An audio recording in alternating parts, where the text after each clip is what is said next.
자, 장면을 정리해 주십시오. 지금부터 새누리당 박근혜 전 비상대책위원장의 기자회견이 있겠습니다. 국민 여러분의 목소리를 듣고 많이 그분들을 뵈면서 우리 국민들이 절절하게 바라시고 꼭 이루고자 하는 그 어떤 희망, 또 이분들의 고통과 괴로움이 이거구나, 이거를 꼭 해결해 드리고 희망을 갖고 꿈을 이룰 수 있도록 해드려야 되겠다 하는 그런 그 결심을 아주 많이 했습니다. 그게 차곡차곡 마음속에 쌓여서 오늘 이제 이거 출마 선언을 하면서 그동안 제가 이렇게 느꼈던 거, 또 국민들이 바라시는 거, 그동안 제가 마음속에 간직했던 이것을 이렇게 잘 다듬어서 말씀을 드리게 된 겁니다. 어떻게든지 이번에 제가 선택을 받는다면 이런 국민의 꿈을 꼭 이루어 드릴 수 있는 그런 나라를 만들겠다 하는 게 또 그 제 간절한 꿈입니다. 그래서 이렇게 더 갈 수 없다고 생각을 합니다. 또 우리 그 저출산 고령화 문제나 아까도 말씀드렸지만 저성장 문제나 여기에도 어떤 그 국가 운영 기조의 획기적인 변화와 그 어떤 패러다임의 변화라든가 이런 걸 통해서 어떤 계기를, 돌파구와 계기를 마련하지 않으면 세계 속에 한국이 시간이 마냥 기다려주는 것이 아니고 또 국민의 이 어려움, 고통도 이렇게 더 참기가 어려운 이런 상황이기 때문에 이번에는 반드시 이루어야 된다 하는 그런 절박한 생각을 저도 갖고 있습니다. 또 여러 가지 일정이 있습니다. 근데 앞으로 내일은 이제 우리 정부 2.0이라고 그래서 우리 정부가 이런 일을 이뤄내기 위해서는 투명해야 되고 솔선수범해야 되고 아주 효율적이고 이런 정부가 돼야 된다 하는 차원에서 이것도 중요한 그 사회적 자본이라는 차원에서 그 부분에 대해서 내일 발표를 할 거고, 또 그 외에 교육이라든가 이런 부분에 대해서 그동안 구상해 온 것을 하나하나 발표를 해 나갈 것입니다. 그리고 이번에 이제 그 두 분이 불출마 선언을 하셨는데 이거는 사실은 뭐 주위에서 물론 뭐 이런저런 뭐 조언을 할 수는 있겠지만 결국은 자신이 판단할 수밖에 없는 중대한 결심이라고 생각합니다. 대선 출마 선언이라든가 여기에 출마한다는 것은 자기의 모든 것을 던지는 거거든요. 그래서 내가 이거를 위해서 모든 것을 바쳐서 이뤄내겠다 하는 간절한 꿈, 그거를 내가 반드시 해내고야 말겠다는 그런 의지, 이런 걸 가지고 자기 모든 것을 던지는 결심이기 때문에 누가 막 옆에서 뭐 이렇게 하라 저렇게 하시라 해서 될 일이 아니고 자신이 심사숙고하고 모든 것을 판단을 해서 내릴 수밖에 없는 그런 결정이라고 생각합니다. 젊은이도 있고 어르신들도 계시고 남녀 다 이렇게 각계각층이 여러 세대가 모여 사는데 또 그 모든 세대가 다 행복해야 되지만 또 특히 젊은이들 경우에는 이제 우리나라의 소중한 미래인데 우리 젊은이들이 미래를 보고 자신의 꿈을 키워가고 자신들이 갖고 있는 이런 어떤 그 능력을 마음껏 이렇게 발휘할 수 있는 그런 기회를 갖지 못한다는 것은 개인적으로도 불행한 일이지만 국가적으로도 이거는 굉장히 불행한 일이고 엄청난 손해다. 그렇기 때문에 이것은 시급하게 우리가 해결해야 될 일이라고 생각을 합니다. 그래서 옛날에는 그 수출을 하면 그것이 이제 성장으로 고용으로 이렇게 이어져 갖고 뭐 국민 행복으로 연결이 됐는데 이제는 산업 구조나 이게 모든 게 바뀌었기 때문에 수출만 가지고도 안 되고 수출과 내수가 같이 돼야 되고 또 수출도 어떤 그냥 노동 집약적으로 이렇게 해서 되는 게 아니라 과학기술이라든가 이런 걸 통해 가지고 아주 고부가 같이 시켜야 되고 내수를 키운다는 것도 이 서비스 산업 같은 것도 생산성을 높이기 위해서 또 과학기술이나 이런 것이 굉장히 많이 도움을 받아야 된다. 그래서 지금은 이 일자리를 만들고 이거 경제를 활성화시키기 위해서는 그 수출만 해서 되는 것이 아니라 사람을 키워야 된다고 제가 아까 말씀드렸듯이 인적 자본의 확충, 그 다음에 신뢰를 바탕으로 한 공정한 사회라든가 이런 거에 대한 국민의 믿음이 이렇게 확립이 되는 그런 사회적 자본의 확충, 그 다음에 그 국민의 삶의 질을 높이고 또 이 이런 제품 같은 것도 고부가 가치화하기 위해서 그 과학 기술이 아주 적극적인 역할을 해줘야 된다. 그래서 이런 것이 그 같이 발전할 수 있도록 정부가 제도적으로나 인프라 면에서 신뢰를 쌓을 수 있도록 노력을 해야만 이 문제가 해결이 되지, 어떤 한 분야만 가지고 요거를 키운다 해서 될 일은 아니다. 그런 부분을 확충해 나가면서 반드시 좋은 일자리를 많이 만들겠다는 것입니다. 그러니까 그 우리 젊은이들 경우에는 이제 젊은이들에 대해서 질문을 하셔서 그런데 우리 사회가 일자리도 일자리지만 배우고 싶으면 얼마든지 배울 수 있고 자신이 일하고 싶으면 얼마든지 그런 자기의 꿈을 찾아서 일을 할 수가 있는 사회. 그 다음에 그 사회가 공정하고 반칙이 허용이 안 되고 법을 지켜서 손해보지 않고 이런 거를 우리 뭐 젊은이만 그런 건 아니겠지만 굉장히 바라는 거거든요. 일자리도 일자리지만 그런 공정한 사회, 신뢰할 수 있는 사회, 이제 그런 거를 정부부터 솔선수범해서 만들어 가겠다는 거죠. 그럴 때 젊은이들도 희망을 가질 수가 있고 희망을 가져야만 거기서 또 창조력도 나오는 거거든요. 예. 많은 대화를 나누고 있습니다. 또 그 우리 국민 여러분이 저하고 불통이라고 그러면은 지난 선거 때 그렇게 우리가 어려운 사정에 있었는데 믿고 이렇게 지지를 해 주셨겠습니까? 이제 그게 반증이라고 생각을 하는데 최근에 이제 불통이라는 얘기가 많이 나온 것 같아요. 특히 그 당내 이제 경선 룰과 관련해서 그런 얘기가 많이 나왔다고 생각합니다. 근데 그 부분과 관련해서 저는 이렇게 말씀드리고 싶습니다. 불통과 소신은 엄격히 구분되어야 된다. 그 불통과 소신이라는 것은 다른 것이다. 자신이 이렇게 그 바라는 바대로 이루어지지 않았다고 해서 상대방을 그 비난하는 거, 이거는 저는 옳은 태도는 아니라고 생각을 합니다. 꼭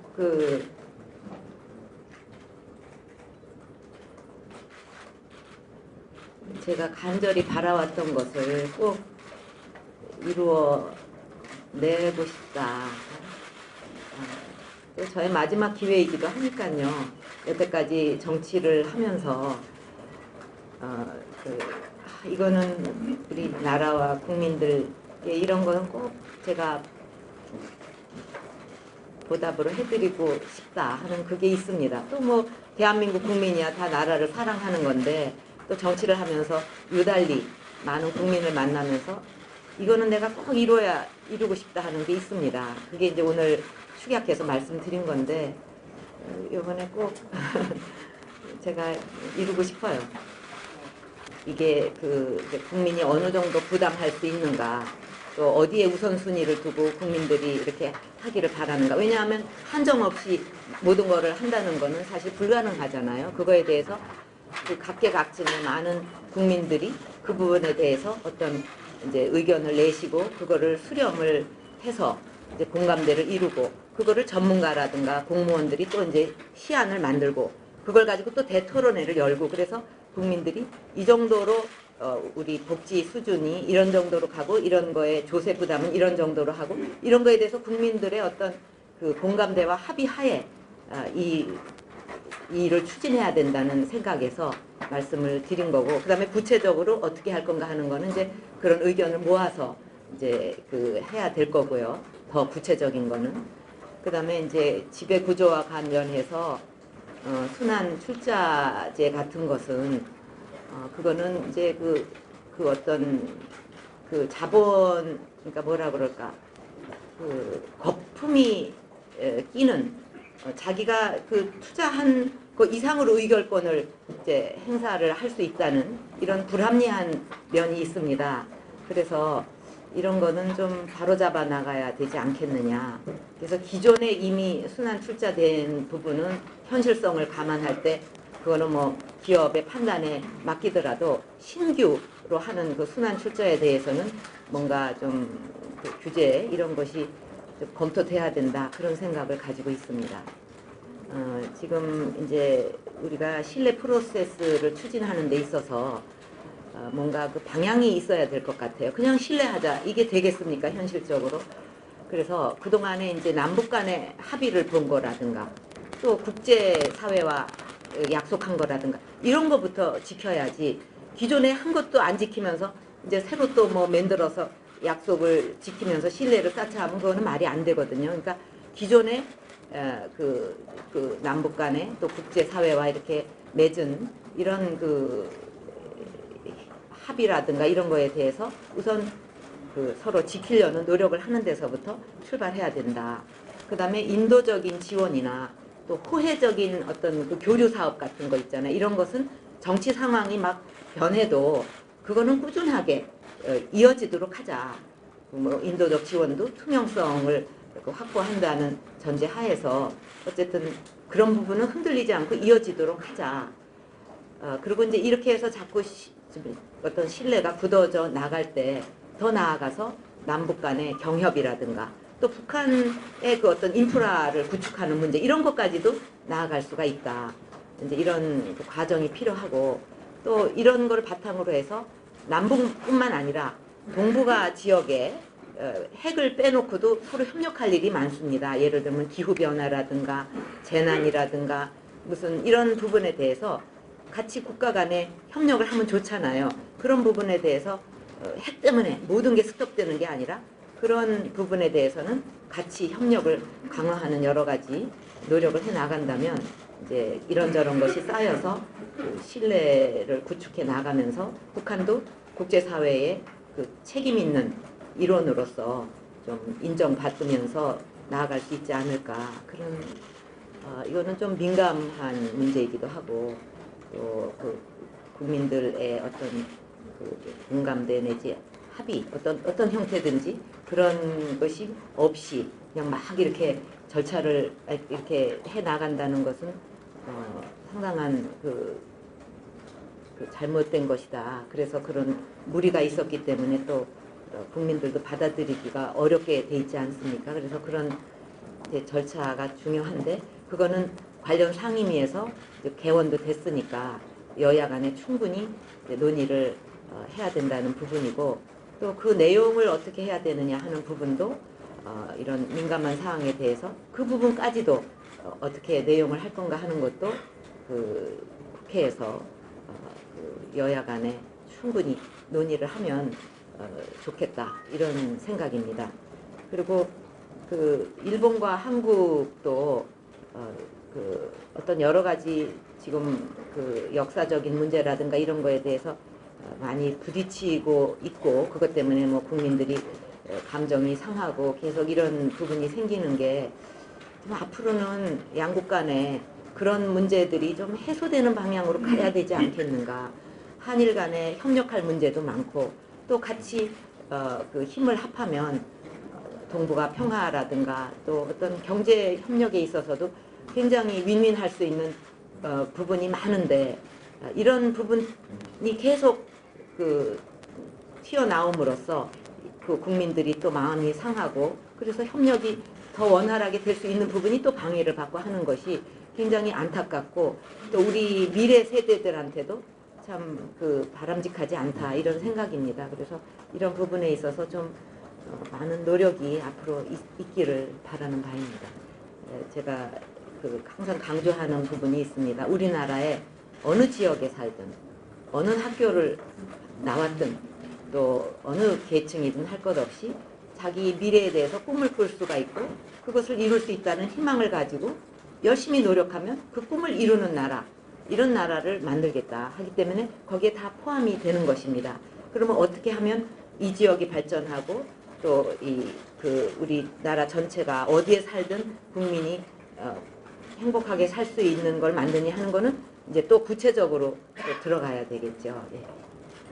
그 정수 장학회는 사실 지난 정부 노무현 대통령 시절에 이 노무현 대통령이 이거 바로 잡아야 된다고 그러면서 하여튼 정권이 모든 힘을 다 기울여 갖고 이거 바로 잡는다고 5년 내내 굉장히 그 힘을 기울인 일입니다.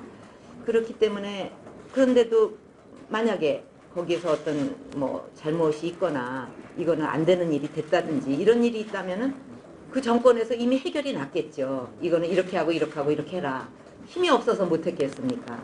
그러니까 5년 내내 정권이 모든 힘을 기울여 갖고 이거를 바로 잡겠다고 했는데 뭐 이렇게 저렇게 해도 그게 없으니까 못한 거예요. 그러면 이게 잘못됐다고 할 것 같으면 지난 정권의 힘이 얼마든지 있을 텐데 또 근데 왜 안 하고 지금 저한테 하라. 그러면 저는 또 어떤 입장이냐 하면 정수장학회의 이사장을 전에 했었지만 오래전에 이미 이사장을 그만뒀고 거기에 엄연히 그게 제 개인 게 아니고 공익법인입니다. 그래서 이사들이 다 공익법인으로 또 그 관계 기관의 인정을 받아갖고 하고 있는데 이사장 했다는 이유 하나만으로 지금 그분들한테 제가 아무 관계도 없는 사람이 들어가갖고 이사 관둬라, 이사장 관둬라, 이건 이렇게 해라. 그렇게 하는 게 대한민국에서 이게 말이 되냐 이거죠. 안 되는 일이거든요. 법치국가에서. 저는 그렇게 생각을 합니다. 저는 이 사면 문제와 관련해서 그 법이 이제 어떤 형을 부형을 하고 이렇게 받았으면 그거에 대해서 지켜지지 않고 계속 얼마 있으면 또 저기 뒤집히고 하는 것이 법치를 바로 세우는데 굉장히 악영향을 주고 있다고 생각을 합니다. 그래서 잘못한 사람도 뭐 돈 있으면 이거 금세 들어갔다 나오면 돼 이런 게 만연돼 있으니까 우리 보통 일반 국민들도 참 억울한 생각이 많이 들죠. 뭐 돈 있으면 다 되느냐, 힘 있으면 다 되느냐. 이거는 정말 우리가 선진국 가는 데 있어서는 안 되거든요. 그래서 이런 부분은 엄격하게 해야 된다. 그래서 이 부분은 한번 형을 받으면 이게 어떤 일이 된다든가 이런 게 없음으로써 법치가 확립되는 사회가 되는데 기여해야 된다고 생각합니다. 참 안타까운 일이고요. 또 우리 국민들이 또 이것 때문에 굉장히 불편하게 되셨고 빨리 해결이 되기를 바랍니다. 역시 이거는 노사간에 한 발씩 양보해가지고 풀어나갈 수밖에 없는데 지난번에 국회 차원에서 그 상임위에서 청문회를 하든지 이렇게 할 수 있다 이렇게 얘기가 됐습니다. 그래서 아마 이제 개원도 됐으니까 상임위에서 논의가 있겠죠. 이걸 어떻게 할 건지. 근데 이제 어쨌든 그 방송 언론의 공정성 이런 거는 확보돼야 되고 또 그 독립성이나 자율성도 굉장히 중요하다고 생각합니다. 그래서 이런 소중한 가치들이 구현될 수 있도록 이렇게 반복이 되거나 이렇게 안 되도록 저도 많이 생각을 하고 있습니다. 만약에 제가 이제 그런 선택을 받아서 그런 일을 수행할 수 있게 된다면은 사실 이게 다 주변에 있는 사람들이 이용을 해서 그렇게 되는 거잖아요. 이름을 팔고 뭐가 될 것 같이 거짓말을 해서 이런 문제가 다 생기는 거잖아요. 그럼 저는 이렇게 당당하게 또 자신 있게 천명할 수가 있습니다. 제가 만약에 그런 임무를 맡는다면 어떤 경우든지 그 이름을 팔아가지고 무슨 일을 한다는 사람들이 있다면 그거는 전부 다 거짓말이라고 분명하게 말씀드릴 수 있다. 그런 거를 이용해서 어떤 일도 저는 하지 않을 거고 또 그런 일이 벌어진다 그러면 그거는 전부 어떤 속이는 거고 그 거짓말을 하는 거고 그런 거라고 제가 천명을 할 수가 있어요. 그렇기 때문에 속지 않으면 됩니다. 어떤 거 이게 여성이고 남성이고 간에 어떤 그 신뢰가 중요하고 또 거기에 대해서 자기가 맡은 막중한 일에 대해서 책임감을 느끼고 확실하게 해내서 그것이 이루어지도록 하는 이런 게 중요하다고 생각을 합니다. 근데 여성이기 때문에 좋은 점도 많겠죠. 지금 시대가 또 그 하드웨어보다 소프트웨어 또 무형 자산을 중요시 여기고 또 사회적 자본이나 이런 것이 경제 발전에도 큰 역할을 한다 이럴 때 또 리더십 플러스 알파가 되지 않겠습니까? 네, 감사합니다. 그럼 이것으로 기자회견을 마치겠습니다. 네, 감사합니다. 여러분.